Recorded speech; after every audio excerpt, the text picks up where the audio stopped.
ಪ್ರತಿಜ್ಞಾ ವಿಧಿಯನ್ನು ಸ್ವೀಕಾರ ದಯಮಾಡಿ ಎಲ್ಲರೂ ತಮ್ಮ ಬಲಗೈಯನ್ನು ಮುಂದೆ ಇಟ್ಟು ಪ್ರತಿಜ್ಞಾ ವಿಧಿಯನ್ನು ಸ್ವೀಕರಿಸಬೇಕಾಗಿ ವಿನಂತಿ. ನನ್ನನ್ನು ಎಲ್ಲರೂ ಹಿಂಬಾಲಿಸಬೇಕು. ಭಾರತದ ಜನಗಳಾದ ನಾವು ಭಾರತವನ್ನು ಒಂದು ಸಾರ್ವಭೌಮ ಸಮಾಜವಾದಿ ಸರ್ವಧರ್ಮ ಸಮಭಾವದ ಪ್ರಜಾಸತ್ತಾತ್ಮಕ ಗಣರಾಜ್ಯವಾಗಿ ರಚಿಸಲು ಮತ್ತು ಅದರ ಸಮಸ್ತ ನಾಗರಿಕರಿಗೆ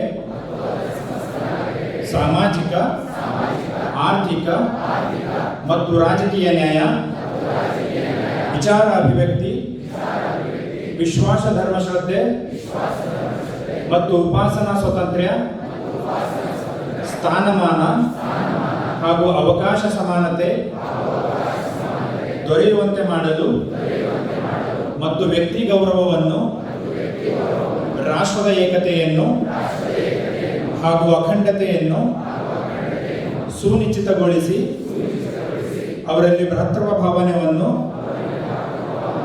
ವೃದ್ಧಿಗೊಳಿಸಲು ಶ್ರದ್ಧಾಪೂರ್ವಕ ಸಂಕಲ್ಪ ಮಾಡಿದವರಾಗಿ ನಮ್ಮ ಸಂವಿಧಾನದ ಸಭೆಯಲ್ಲಿ 1949ನೇ ಇಸ್ವಿ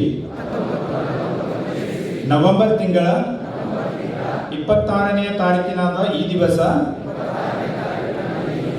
ಈ ಮೂಲಕ ಈ ಸಂವಿಧಾನವನ್ನು ಅಂಗೀಕರಿಸಿ ಅಧಿನಿಯಮಿಸಿ ಅರ್ಪಿಸಿಕೊಂಡಿದ್ದೇವೆ.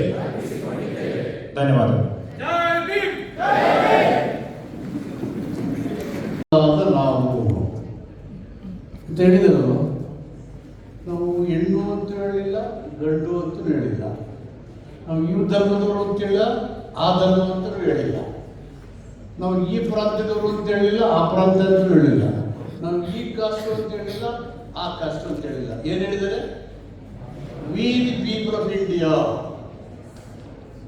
ಅಂತ ಹೇಳಿ ನಮಗೆ ಏನೇನೋ ಸವಲತ್ತುಗಳಿದ್ದಾವೆ ಎಲ್ಲನೂ ಹೇಳಿದ್ದಾರೆ.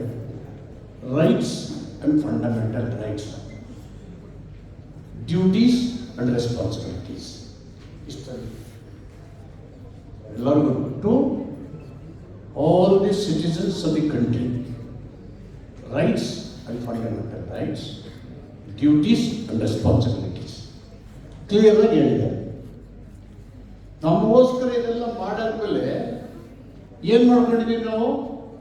ಈ ಸಂವಿಧಾನ ನಮಗೆ ನಾವೇ ಒಪ್ಪಿ ಅಧಿನಿಯಮಿಸಿ ಶಾಸನವಾಗಿ ವಿಧಿಸಿಕೊಂಡಿದ್ದೇವೆ.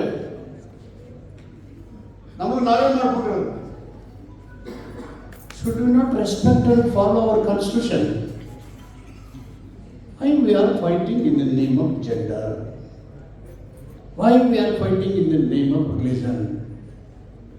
Why we are dividing the society in the name of caste?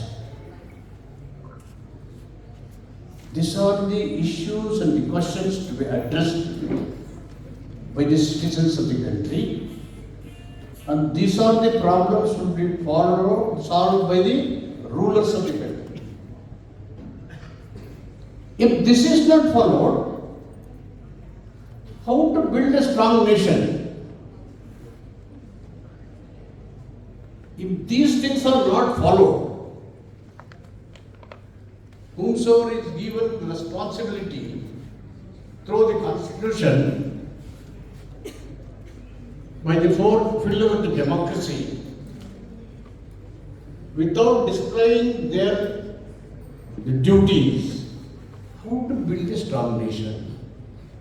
Is that Ambedkar is confined only for reservation and scheduled caste? Can anybody tell? Is he belonging to only scheduled caste and reservation? Is he belonging to one religion? Is he belonging to one region?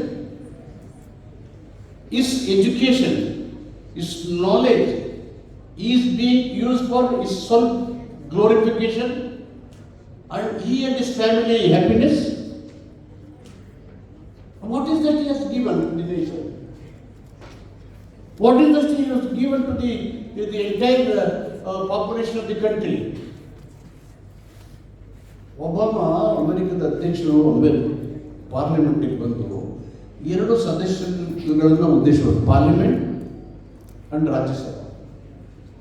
Baba Saheb Ambedkar ಅವರು ಬಡತನದಿಂದ ಶೋಷಣೆಗೆ ಒಳಪಟ್ಟು ಕಷ್ಟದ ಬದುಕಿದ್ರೂ ಪರಿಶ್ರಮ, ಕಠಿಣ ವಿದ್ಯಾಭ್ಯಾಸದ ಮೂಲಕ ಭಾರತ ದೇಶದ 140 ಕೋಟಿ ಹಕ್ಕನ್ನು ರಕ್ಷಣೆ ಮಾಡುವ ಪ್ರಪಂಚದಲ್ಲೇ ಶ್ರೇಷ್ಠ ಸಂವಿಧಾನವನ್ನು ಕೊಟ್ಟಿದ್ದಾರೆ. 140 ಕೋಟಿ ಜನರ ಹಕ್ಕನ್ನು ರಕ್ಷಣೆ ಮಾಡೋದು. ಪಾಕಿಸ್ತಾನಕ್ಕೂ ನಮಗೂ ಮೊನ್ನೆ ಗಲಾಟೆ ಆಯಿತು ಅಲ್ವಾ? ಗಲಾಟೆ ಆದಮೇಲೆ now war is not by masses, it is by technology.